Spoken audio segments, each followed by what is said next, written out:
finance and billing, revenue cycle management. How many of you currently have a revenue cycle management process in place? All right. So obviously this is going to be important. There is a paradigm shift underway that is really critical that you all need to be aware of and attuned to. And let me be really clear. Boris at MCTAC does a full day training on revenue cycle management. If you're a CFO, this is going to barely scratch the surface for you. If you're a CFO, I strongly urge you to either watch Boris's full day training on the MCTAC website or to wait until the next time he comes through to do it.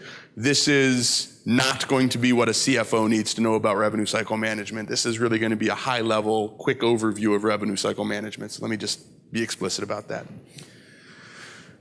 The paradigm shift which is underway in the system is that we have heretofore primarily been grant funded. We've had a couple of contracts, a couple of big contracts to run programs. We billed maybe quarterly, so if you had 3 big contracts and 4 quarterly bills, you're talking about 12 bills a year.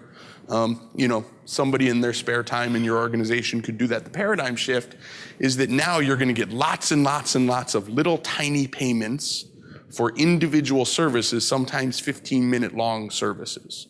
So the shift is from, a couple of very large checks to a whole lot of little teeny tiny checks. Now, if one of those big checks disappears, if one of those big contracts drops off, you're gonna notice. Your board chair is gonna notice. Everybody's gonna notice if one of those great big contracts disappears on you. However, if one of these checks disappears, if one of these little tiny, $14.72 checks disappears, you're a lot less likely to notice it. And that's the crux of the issue.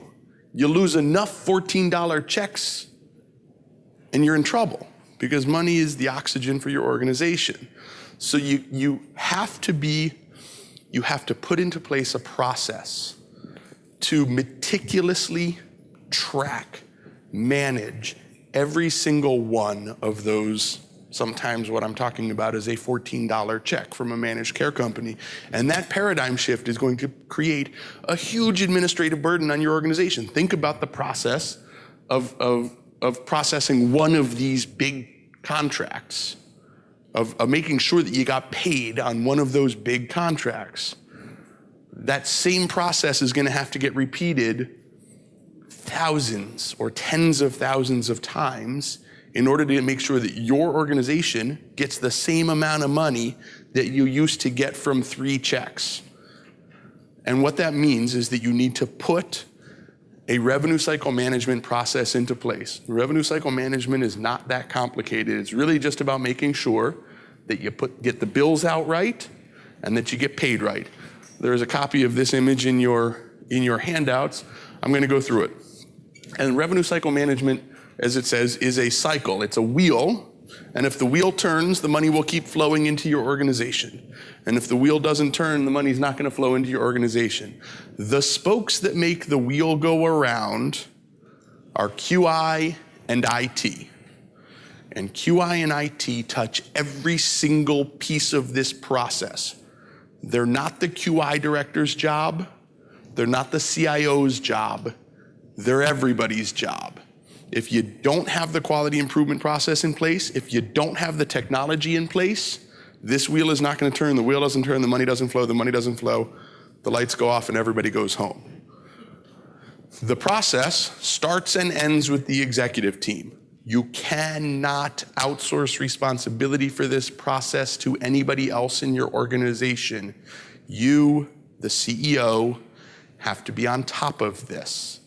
Because if you're not, it's not going to work. You have to hire, you have to train, you have to make sure that all of the communication, and we're going to talk a lot about the communication that is necessary to make this process work. Because you may right now have an organization where you have people providing service over here and people in the back office over there, doing their thing with their green eye shades, and they don't talk to each other. If that's the situation you have now, you have to make radical changes because that's not going to work. So the process starts and ends with you. You need to hire the people, you need to put the process into place, you need to decide what are the key performance indicators that you're going to be looking at, what are the levels that you think are acceptable, you need to budget based on those levels, and then you need to make sure that everybody in every part of your organization is hitting the bar. And again, it's a lot of it is about communication. Now it starts at the very beginning. It starts with whoever is answering the phone, whoever is sitting at the front door of your program. It starts with them. Now, some of you in your programs may have somebody who sits at the front door and just says hello to everybody when they walk in. And they're nice and they're warm and they're fuzzy and everybody likes them and everybody knows their name and they're a wonderful person. That person's job is about to radically change. And you need to help this person understand how their job is changing, why their job is changing, and how important it is that they make these changes.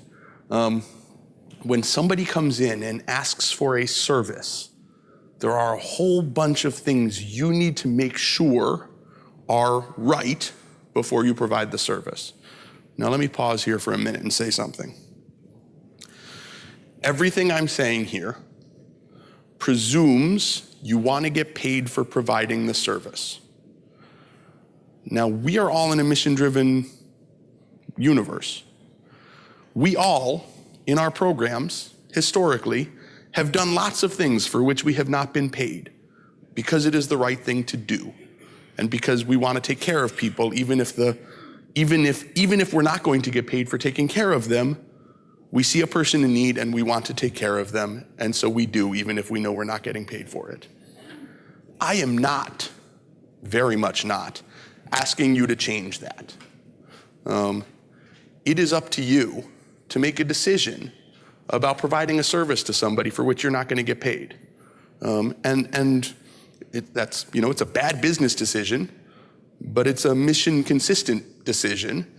And I am not going to tell you not to do that. And I don't think anybody else would. But if you're going to provide a service for which you're not going to get paid, you should really know that up front. Don't do it by accident.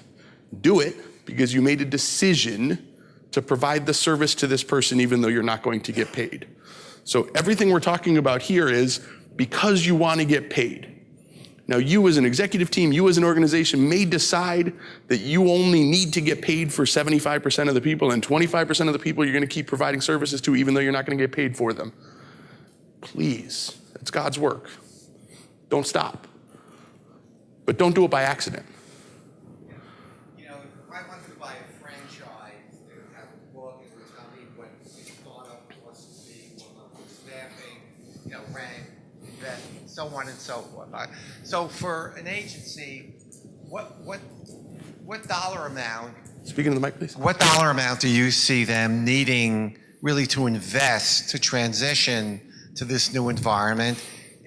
Flip side, if I'm a managed care organization, I might prefer to deal with 3 or 4 agencies in a county as opposed to 15 or 20 because it's cheaper. On that side, what size contract with an agency are they interested in getting involved in? Those are both excellent questions. We will get into a little bit of the math later on about what is the volume.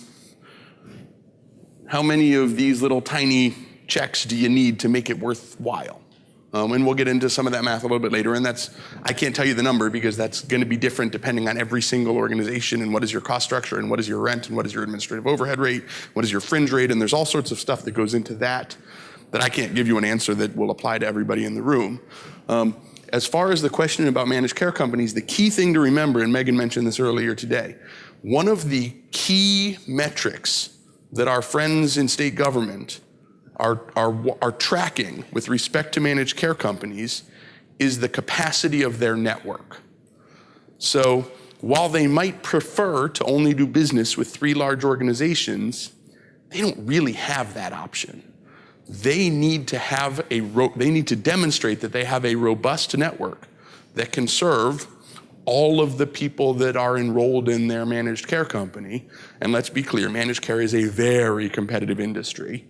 And the way they keep score is how many lives are you covering?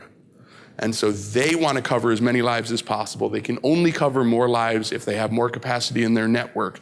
That capacity is you. You have leverage in this situation. You have leverage in this conversation.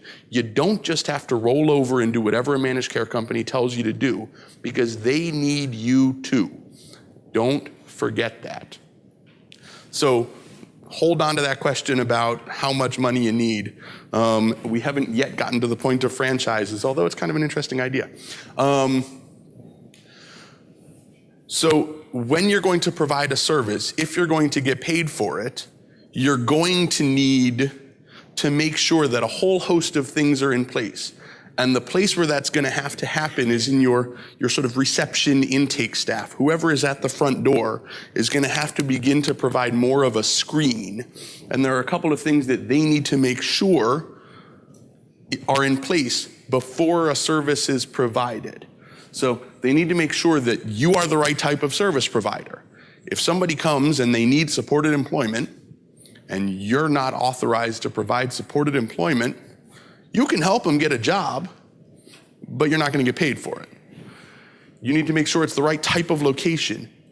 Baked into the cake of home and community-based services is this notion that they happen at home and in the community.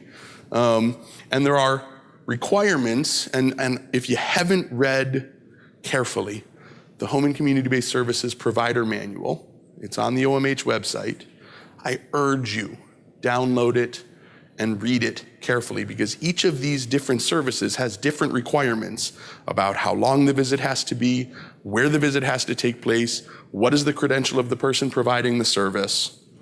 And unless all of those things are lined up, you're not going to get paid for it.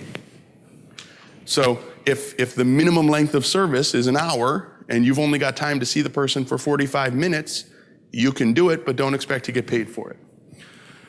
They also need to verify that that person that you're serving is eligible to be served by your organization.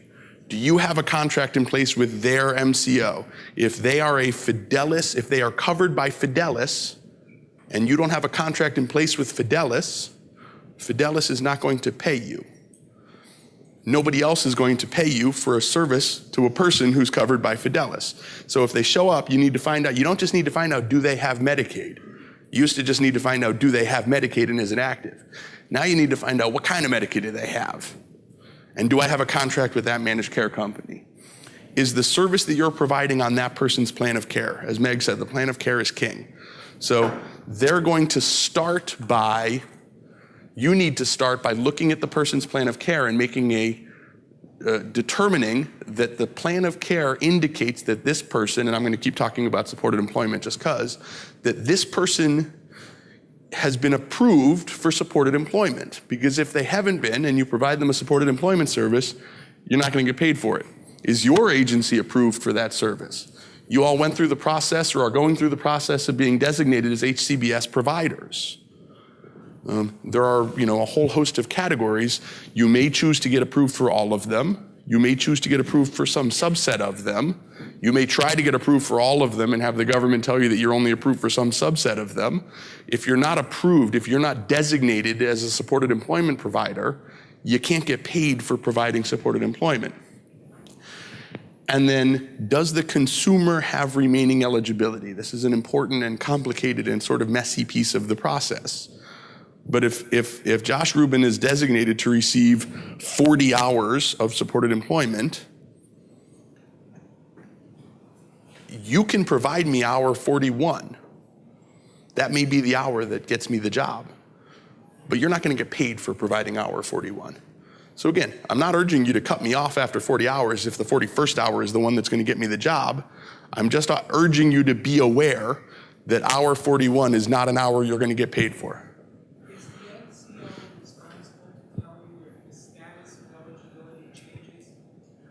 Is the MCO responsible for telling you if the status of, if Josh Rubin's eligibility status changes? You're going to need to find that out through relationships with the MCO and relationships with the health home care manager. So exactly how you're going to find that out it's not as simple as log into website X and it'll tell you.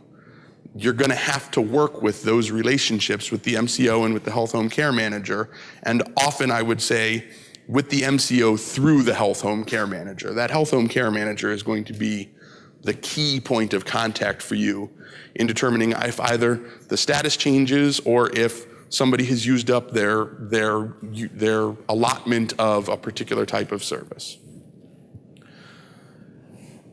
Just because somebody had insurance when they called to make the appointment doesn't mean they have insurance today. But usually the insurances usually end benefits at the end of the month. Is that still how it's going to be?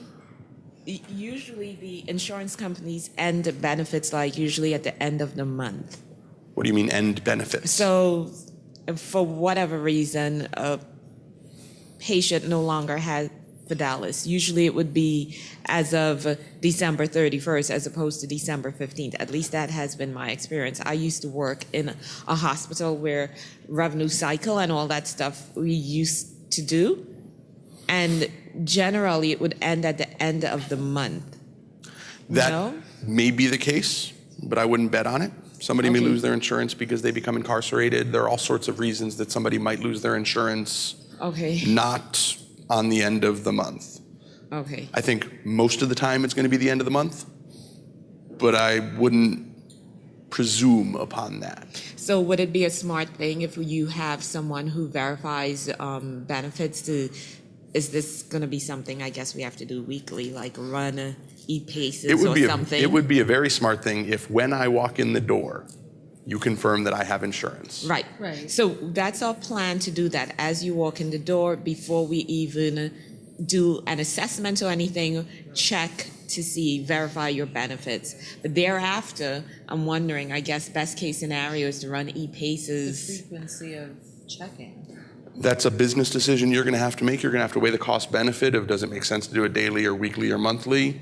What is the cost of running it over and over again versus what is the potential benefit of running it over and over again? The reason why I say it's kind of unfair is because unlike the medical world, when you get approved for a service, you're getting approved for a service for a while, right? So, or for a length of stay. But with behavioral health, where they come back on instance, and they could come back, unless of course they're going to give us authorizations by session, kind of like what they used to do with like services like wound care and stuff, where they come in and they give you 6 sessions. So the home and community-based services authorization will be for a certain amount of hours. It will be for a volume. They're not going to approve you. They're not going to approve you to provide me supported employment today.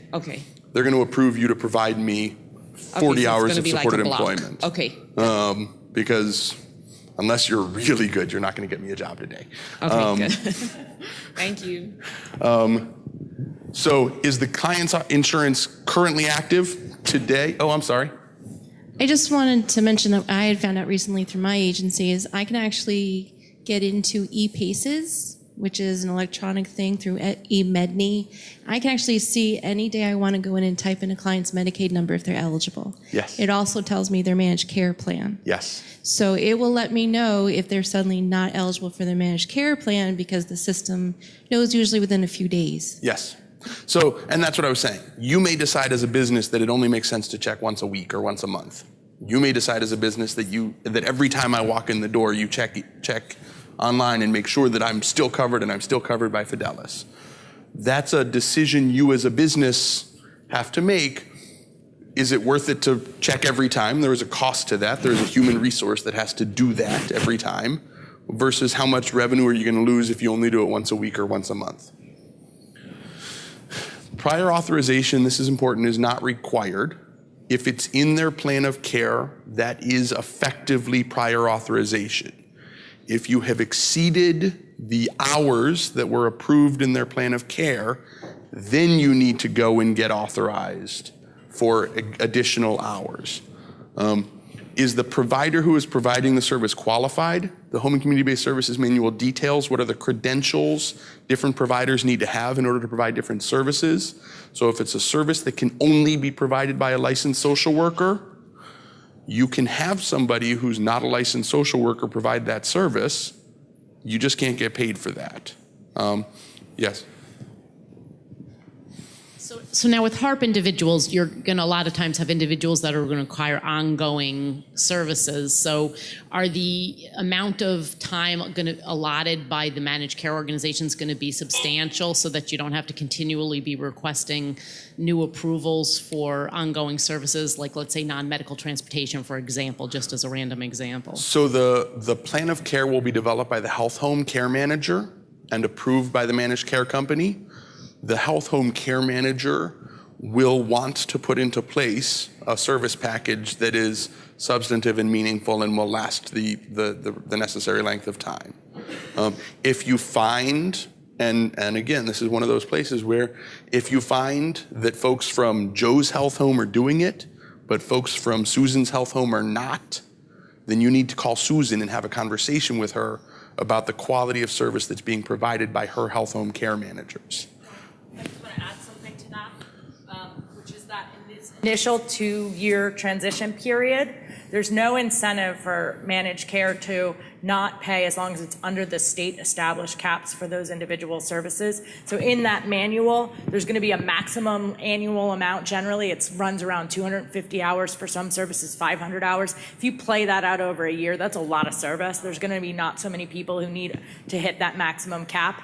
And as far as that transition period for managed care, they're paying the state established rates. Now there are some sort of, I guess what they're calling sort of global cap limits for all HCBS services for managed care that they've established in draft, but those limits are actually relatively generous. And so there aren't a lot of incentives for them to like really keep a tight lid for the 2 years. I think what they're going to use the 2 years for is generally to be figuring out like what is an appropriate amount with you of supported employment for an individual. About how much does someone get in a year, how many hours, how many services, and are we starting to see patterns of what's effective, and a lot of this transition period is really about assessing some of those patterns and learning from this transition period, but they have to just pass on that state established rate to you for that service. They are not dealing with the capitated rate during that 2 years, so it's not like they're trying to keep it under that per member per month. So that transition period gives you a little bit of a buffer with us figuring this out.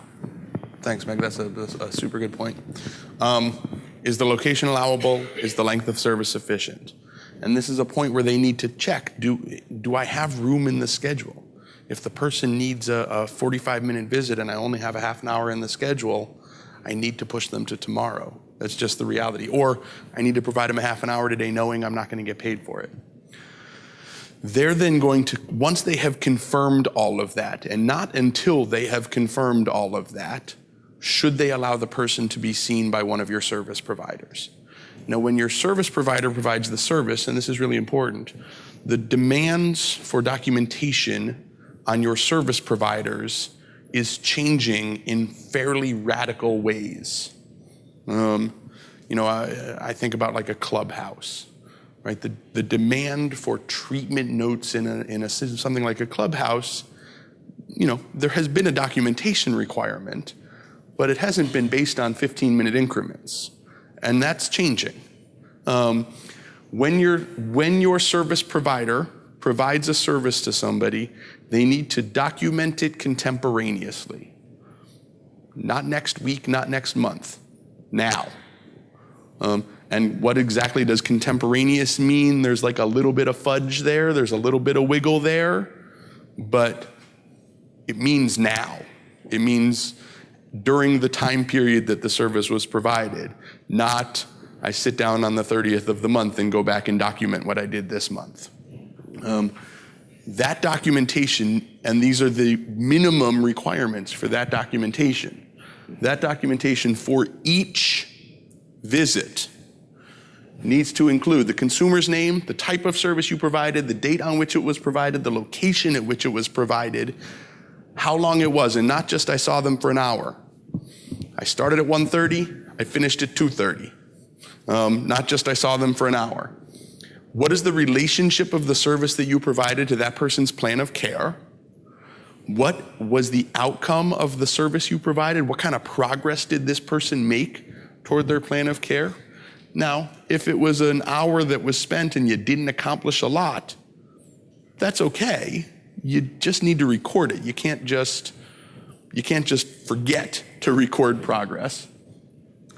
What kind of follow-up or next steps is this service provider recommending? And it may be back to step 2. Let's get this person back in here next week.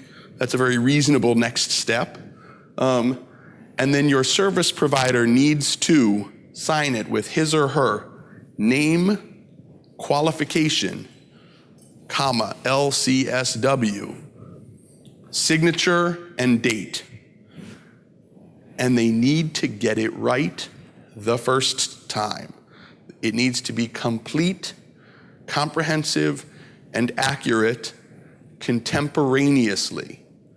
Because if later in the month they go, oh, I forgot, and they go back and they change it, that's called Medicaid fraud. And you don't want to be in that situation. You end up on the cover of the newspaper for the wrong reasons. So, yes? How do you record location for like remote services, like something like in empowerment services? Like you assume that's going to happen out in the community. You just put the location of, we met at McDonald's. I met him at the McDonald's out on Wolf Road. I don't actually know if there's a McDonald's on Wolf Road. Don't call me on it. Yes. It seemed a safe bet.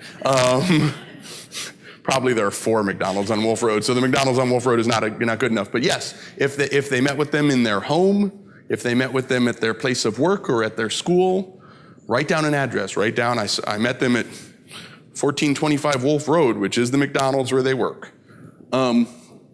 It's really important that your service providers learn to do this. That your service providers learn to understand that this is a key piece of their job now.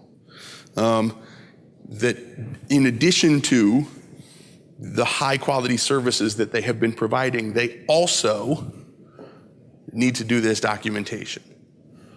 So I'm just noticing that the identification of the patient, I mean, is it more concise than just the consumer's name? There's no CIN, I'm just wondering that there's really, on this list anyways, there's nothing more identifying than the person's name. So notice, I said this is the minimum. Right. Presumably, this information is all being captured in your electronic health record, Right. which will have all sorts of numbers tied to that person's name, your tracking number, their Medicaid number, whatever number they've been assigned by Fidelis, et cetera, et cetera. At a minimum, the note has to have the consumer's name. If you want to also add Social Security number, Medicaid number, whatever other numbers to that, great, and I would encourage you to do that so you can keep track of folks, because sometimes they're served and they write down Chris Johnson, and sometimes they write down Christopher Johnson, and you can lose a person that way. But this is the minimum requirement from the provider manual for what has to be captured with each visit.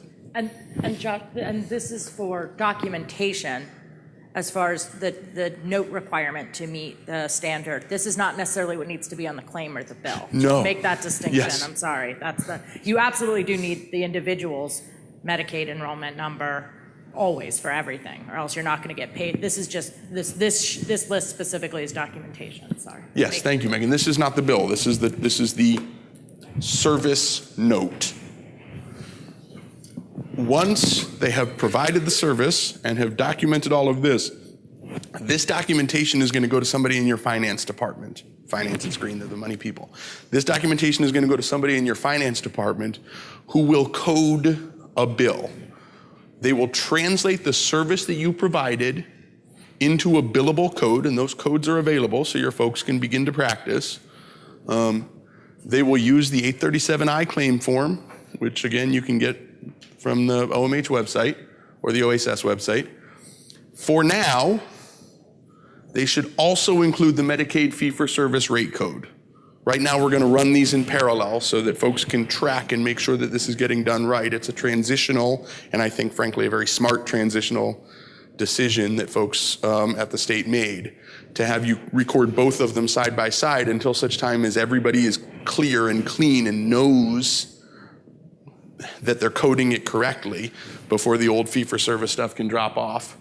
The procedure code modifier, if that's necessary. Some of the procedure codes require modifiers and some of them don't. And then how many units of service? A unit of service tends to be 15 minutes. If they saw the person for 45 minutes, that's 3 units of service. The math there is nice and simple.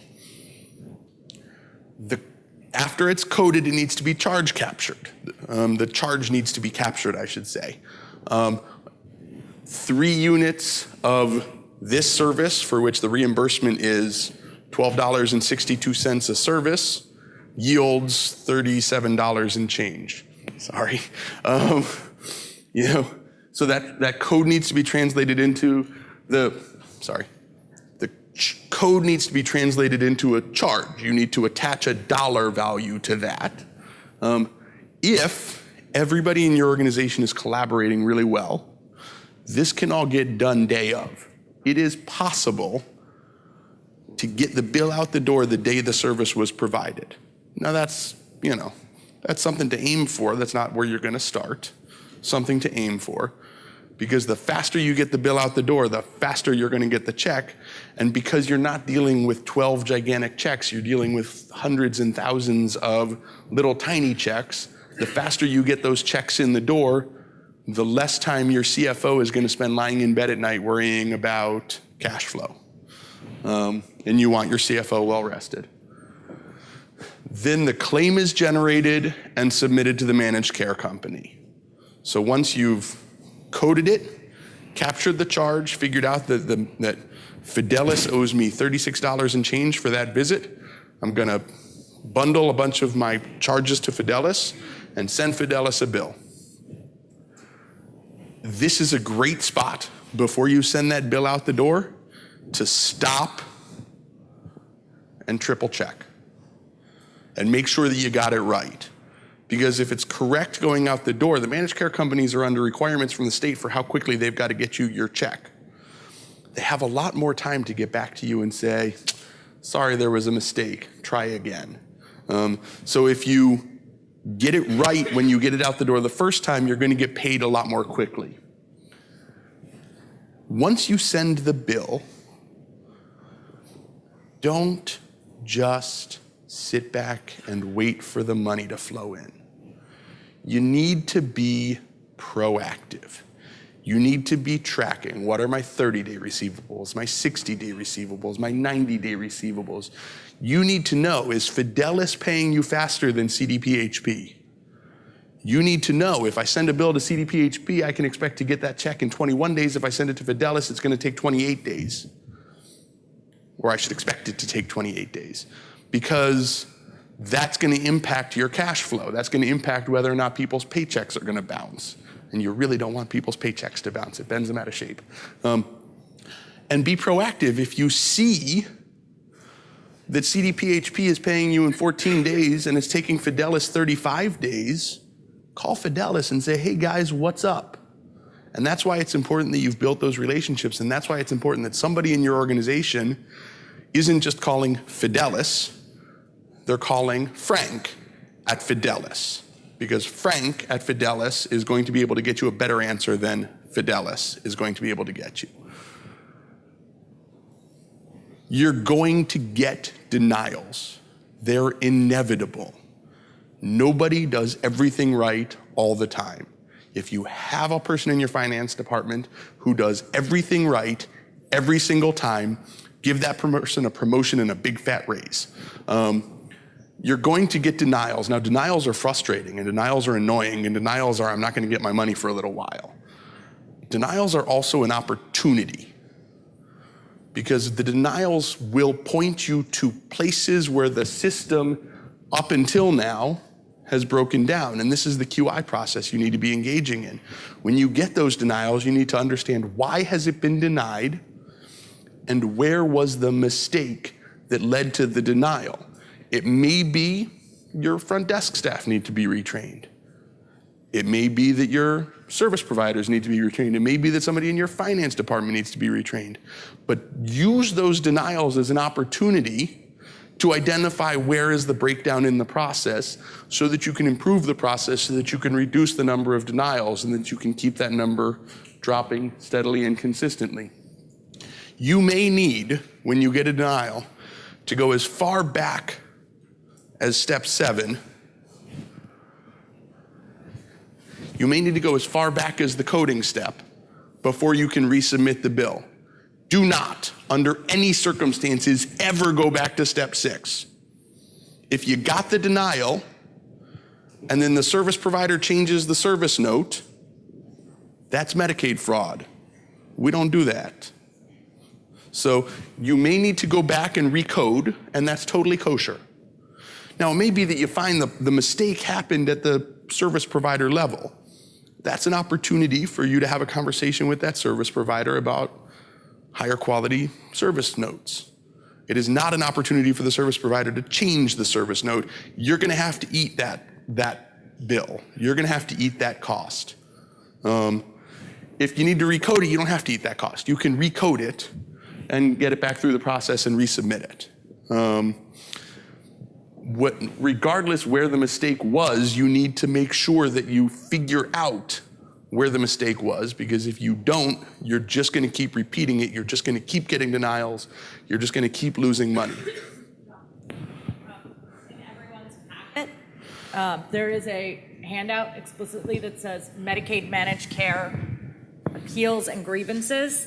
It addresses both denials of claims and services. There's more detailed information with links just to point you to it, because there's a lot you can do. So just wanted everyone to be aware of, because I thought this was the right moment to point out that there's detailed information in your packet. Thanks, Meg. You're gonna get checks. When you get the checks, you need to make sure that you don't just dump it all into a fund and say, great, we got some money. You need to make sure that you attach that payment to the service that was provided, so you know exactly which services you have been paid for, so that you know which services you have not been paid for, so that you know what to call and talk to the managed care company about it. And let me make something very clear. Step 1, if you're having a problem, is to call the managed care company. And it should be a collaborative process, and you all should be thinking of yourselves as on the same team, trying to take care of the same people. If you're not getting what you need from the managed care company, if managed care companies are not paying you on a timely basis, if managed care companies are not being responsive, you need to call the state office, whether that's OMH and OASS. You need to communicate that with them, because they will advocate for us, but only if we tell them what the problems are. They have our backs, but we need to give them the information so that they can have our backs. Once your payments are posted and you know where your payments have not come in, you know what your receivables are, how long they are, it all comes back to you again. I told you it was going to come back to you again. You shouldn't be surprised. You have to know. And when somebody says to you, how long is your revenue cycle? How long does it take between the time your service is provided and the time you get the check? I don't know, let me ask my CFO, is not an okay answer. You as the agency executive need to know. You need to know it at your fingertips. You need to know it in your bones. How is this process working? Who are the managed care companies that are quick and who are the ones that are slow? What are those key indicators that I have set, and how are we doing on them? And it's something you can't outsource. You have to own this process, because if you don't, the wheel's not going to turn, the money's not going to flow, the lights are not going to stay on. And I mentioned earlier that a key piece of this is about information, is about communication. In your handouts. Okay, so many of you have some type of quality process already in place in your organization, I would guess. Whether it's a relatively simple QI cycle that you've developed in response to some grant that you've participated in, or some state requirement if you've done clinic services, or some other oversight that has asked you to do some continuous quality improvement. CQI in New York State was big for a while. The quality management and quality improvement that we're going to talk about is going to continue to build on that work that you've done. And I think some folks in the provider community, I've heard when in conversations, sort of bristle at the idea that the managed care is going to require or demand an increased quality management or QI process from you. And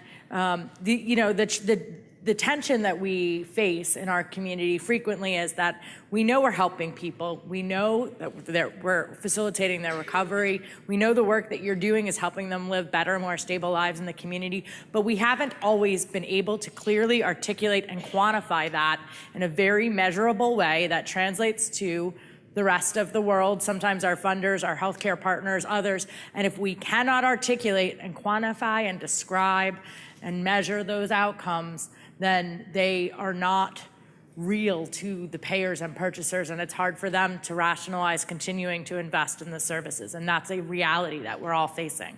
So I would start with the basis of quality management, which is really about your ability to track, monitor, report, and improve the outcomes for the people you're serving, and to be able to describe them and to count them and to report on them to everybody. The amazing work you're already doing, but translating it into real metrics.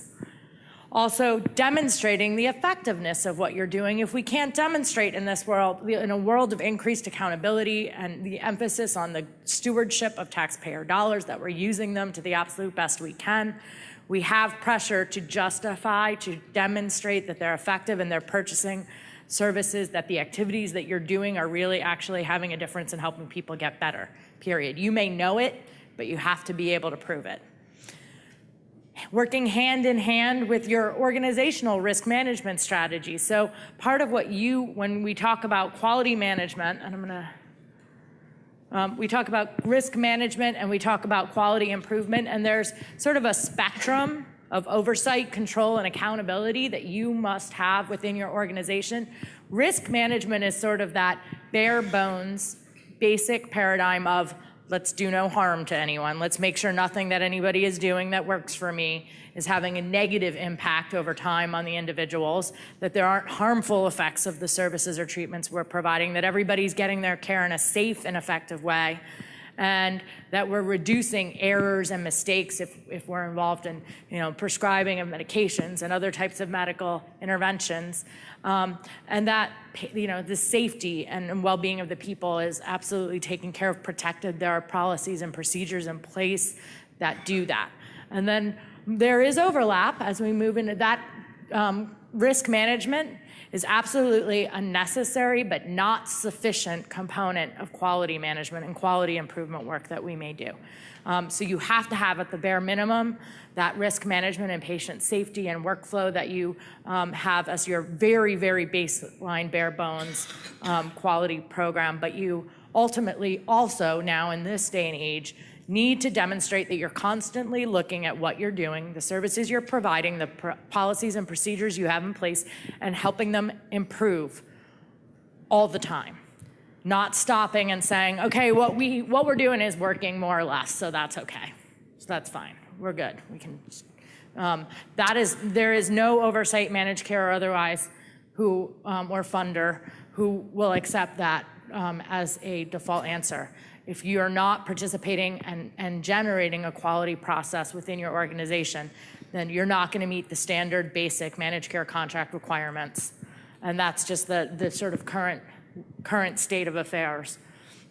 And then, of course, we know that the system itself has articulated the requirements of quality of care that are very much based in integration and care coordination. These are not just sort of sound bites anymore, but truly integrating care is the standard of quality that everybody is demanding across the system, whether it be from CMS down, the feds down, all of these initiatives that you're hearing, all of these funding and grant pilot projects that you're hearing about integration of primary and behavioral health care, of having patient-centered medical homes, now they're patient-centered specialty care homes, and all of these emerging initiatives which essentially are about integrating care and having people receive more and more of their care in one place where the providers are talking to one another and the care is coordinated. So that is now becoming the baseline standard for quality care. So how many of you currently have we'll start with quality improvement. How many of you currently have a quality improvement project or process within your agency right now today? Okay, maybe a third to a half of the room. All right, how about a quality assurance plan or process within your organization? I should see hopefully some more hands. Okay. Anyone have a good success story about a quality improvement project or something within their organization that they could talk about that they had recently? Anyone want to brag a little about your agency and say, you know, here was a QI project that we did? I saw you raise your hand. Do you have one? Do you have a QI project that you did? No, we're just using psyches as continuous quality improvement. Okay. So for those who didn't hear that, psyches, use of psyches for continuous quality improvement. Look, that's a wonderful tool. For those of you who haven't or aren't using it yet, as you begin to build Medicaid, it will absolutely become a quintessential tool for all of you. And so, what's your name?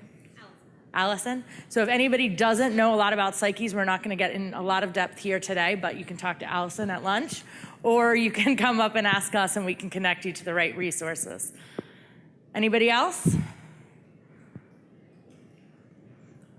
Everybody's hungry. All right, well, then we will just go through this. So the New York State Office of Mental Health, in particular, has a template plan available at this link. Many of you probably have already used this. It's been used to support the CQI work that the state has been pushing for several years.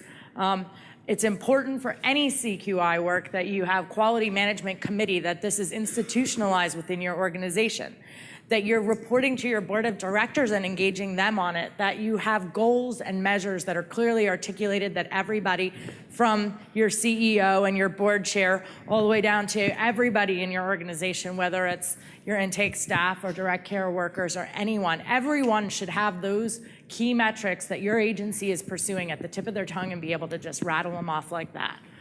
Your data capture and reporting, and we're gonna get into IT, but if you don't have a data system, if you're still just using Excel, it's time to consider moving into more robust and rigorous data tools that can help support real reporting, dashboards that can help describe and show your staff at a quick glance that visual image of how you're advancing your metrics. And then, of course, developing and implementing strategies to achieve these goals. So having clearly defined processes and procedures in place that are written down, that staff are trained in, not haphazard, but codified in your daily operations as a part of how you do business. Very, very important element of any quality program is about goals and objectives, stating them clearly, what you're trying to do and where you're trying to go. So we have a few examples here. Goals to get to really look at that are key, that a lot of folks throughout the system are looking at today. Client outcomes, you're going to hear lots and lots of times the issue of reducing hospitalizations. At the very least, if there is no other metric that you currently know about your program participants, whether or not they're going to the hospital and how that's changing over time as they're enrolled in your services, is the absolute single top number one thing that you should be looking at. There are also operational goals and metrics that you can use within your organization around efficiency, financial goals, which we just talked a lot about, and then of course client satisfaction and experience. There are lots of tools out there that do a good job of collecting and monitoring client satisfaction with your services. And then clearly defining your priorities, and of course, having these issues and concerns and areas where when staff run into trouble, they have an avenue by which to raise them up through leadership so that they can report on them to you and you become aware of them quickly. So we're just quickly gonna talk about the anticipated measures that are gonna be accompanying HARPs.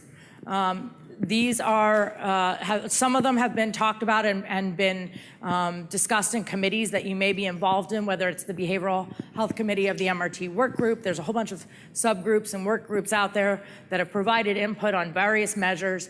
Now, the other thing about quality is that there are national movements that have been underway for a long time within the healthcare system that are establishing key national standards and metrics around healthcare delivery. And you'll begin to hear some of these acronyms as well. Now, HEDIS and QUAR are two of these, and I'm sorry for not spelling them out on the, I think they're on the next slide. But the state New York State has decided to take some of these national metrics to incorporate them into their oversight of the managed care organization. So the MCOs are going to have to report on key national metrics to the state. In addition, they're also going to be proposing the metrics for things that you all are already doing. So we're talking about community integration type metrics. We're talking about housing stability. We're talking about getting jobs. We're talking about going back to school. We're talking about social outcomes. We're talking about interactions with the criminal justice system. It's really exciting that for really the first time in a very long time in the trajectory of healthcare, that healthcare outcomes are incorporating these types of measures that you all have known are the quintessential recovery outcomes for a very long time. And those are the things that managed care is going to be measured on. Now, these are not starting on January 1. So it's more for the managed care to worry about because you are all in many ways collecting this already, but these additional outcomes around social determinants and around employment and housing community integration will be phased in over time because trust me, managed care has not been collecting these types of things traditionally. So this is a learning curve for them and something where you can actually really help them understand the implications of some of these metrics. These are the sources. So the HEDIS measures, I didn't even try to do it from memory. I won't pretend I can do that one from memory. Healthcare effectiveness data and information set, national set of quality indicators that have been established, and consumer assessment of healthcare providers and systems is another. These are links that you can, now you're gonna get these, you don't have to scribble this down furiously, you're gonna get these slides, but these are the places to look at to see where, like, the National Commission on Quality has been determining and working with experts around the country to set consistent definitions so that we're not all making them up, so that we are not making up a different definition for follow-up to an inpatient admission than Oklahoma is, than Iowa is, than Georgia is, because that doesn't make any sense, and because many of the managed care companies have plans in many states throughout the country. So these groups have been establishing consistent measures, and it's important to familiarize yourself with these. So these are basically the three major categories of measures that are important to be thinking about as you move into negotiations with managed care, because you're going to want to be able to describe your success on these various domains. Operational or process, this is about your own internal efficiency. Now, this is an aspect of our service delivery that we have not encountered, engaged, and wrestled with very much in community-based services. In the more rehabilitative service world, because you got a budget at the beginning of the year, you had your contract, you said how many staff you were gonna hire and what their salaries were gonna be, and you weren't gonna get any more money than that anyway. And if you didn't spend it all, you might have to give some of it back. Now this is about continuously becoming more and more efficient and looking at efficiency measures within your agency and seeing how many visits individual direct workers are able to provide in a given period of time, and the amount of time that it takes you to, as Josh was referring to, get a bill or a claim from into the managed care company and get paid on it. So there are operational metrics that we are going to have to be looking at as a system that we have historically not spent as much time and attention on. Client outcomes. This is the one that everybody knows, but clearly we're going to be looking in a more rigorous way, and managed care will be looking in a more rigorous way on things like whether or not when people leave the hospital, how long they stay out, whether they go back, whether they have reduction in their symptoms, health outcomes. We are more and more as a system being required to know, report, and maintain things like smoking cessation and A1C3 levels and HIV status and all kinds of health outcomes that are relevant to the individuals we serve because of the terrible health outcomes that they have traditionally experienced. And then just quickly, designing and evaluating QI initiatives. The importance, I know that everybody's maybe a little weary of being told over and over and over and over again that they have to do a better job of collecting data and monitoring and analyzing it and reporting on it. Tough. Sorry. That's not going to go away. That's part of the world that we operate in. I wish I could tell you that it's going to get easier. It's not. The only way it gets easier is that if you incorporate it into a culture in your organization where it's a part of the work that you do every day, and that everybody all throughout the organization understands what it means, what the outcomes are, what you're trying to achieve together. So processes that affect the results, this is about actually trying to look at what you're doing and figuring out when you change something, what the impact is. What changes the number? What is it that you're doing for the people that you're serving that's actually going to have a better chance of helping them get that job, or get that apartment and keep it, or go back to school and stay in class? Those are the kinds of things that really having a robust quality system that you are asking, you have to be curious about your own services and understand and want to constantly make them better. And then evaluating the results and getting input from your staff all up and down. Understanding what the experience is of the people who are working with you and for you in your organization when they're trying to improve. What kind of barriers are they running into, and how do you help support them in continuing to do this? Okay, we are at lunch, but before you run out of the room, I'm gonna have a really important announcement because we're gonna jump into IT next, right after lunch. So we have a guest here from OMH, Eric Weiskopf, and I, if you don't mind, wanna just take a moment and talk about the state's IT options. Oh, it's over here. You can't use my lapel mic. Here you go. And awkward. Hi. Hi, so I'm Eric Weiskopf from the State Office of Mental Health. How's everyone doing? Getting ready. I'll try to make this brief. Just wanted to introduce myself because I will be working with a few folks from OASAS and other folks from OMH on a project that I hope is going to benefit you. So just by a show of hands, how many people's organization have an electronic health record today? Okay, that's pretty good. So of those people who have one, how many are happy with them and they feel like they actually serve your needs in not only documenting the services that you anticipate if you're going to be a designated HCBS provider, but also perhaps the billing aspect of that? Okay, so somewhat less. So that's where I hope we can be a benefit. We actually have a project that we're doing. We're committing about $7.5 million into the purchase of licensing for electronic health records and electronic billing software. Now, the way we're prioritizing that is certainly just like the rest of the HCBS provider services, starting in New York City. And then we're prioritizing the types of organization by the top tier would be for those organizations that are resource poor and don't have any electronic health record and have never billed Medicaid, so they would need some sort of billing opportunity. Second tier is you might have some sort of electronic health record, but it's not really been ever dedicated to these types of billing. So, we would want to make sure that you have the capacity to do that. C, you might have something, but you might just need an upgrade. So there would be some sort of upgrade opportunities or adoption for that. So as we get into the rest of state services, which are, somewhat off in 2016, and we begin to understand who the designated HCBS providers are, we are working with an organization called the New York eHealth Collaborative, and they will be reaching out to you, and they will be doing a needs assessment, basically. They're going to be understanding where you fit into those tier systems. And if you are an organization that has nothing as far as electronic health records, electronic billing software, you would become a priority first, and then again, as we go through the tier system, so we would be purchasing 2 years of license for you, right? It would cost you nothing. Your obligation over the course of the 2 years would be to come up with some sort of sustainability plan, because at the end of the 2 years, you would want to be able to continue purchasing those licenses for yourself.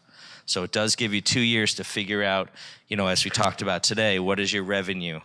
How are you going to be able to put aside money for this? And this is a very important component, but it does give you at least that jump start to buy you. So we'll be choosing anywhere from 2 to 4 different vendor systems that you will take a look at.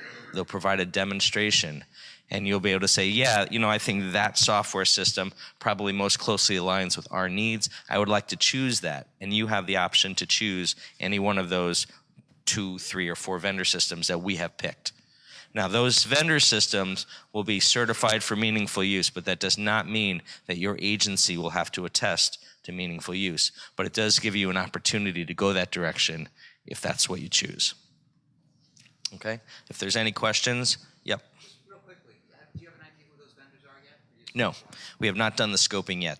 We are in the process of scoping for New York City right now, and the goal is that any of the vendors that we pick for the New York City providers will be the same. So we're not working with, So the other sort of variable is if you don't need a full-on system and you just need an upgrade, that might mean that that's a vendor system beyond the 2 to 4. The 2 to 4 would probably be just for like a full implementation.